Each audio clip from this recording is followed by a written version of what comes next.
杰西有什么美食呀？擂茶西板啊，咸菜猪肉，还有酿豆腐、粽子，还有番薯糖。杰西最不能错过的美食是什么呀？擂茶。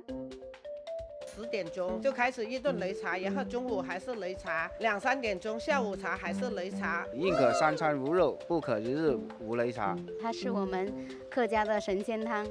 擂茶里面都有什么呀？芝麻、薄荷、茶叶、虾米还有果肉。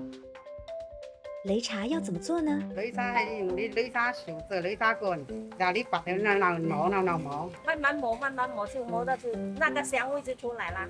擂茶是什么味道呀？擂茶就是香喷喷的那个薄荷味，像青草或者坚果香，喝完整个人都非常的精神，喝一次就爱上了。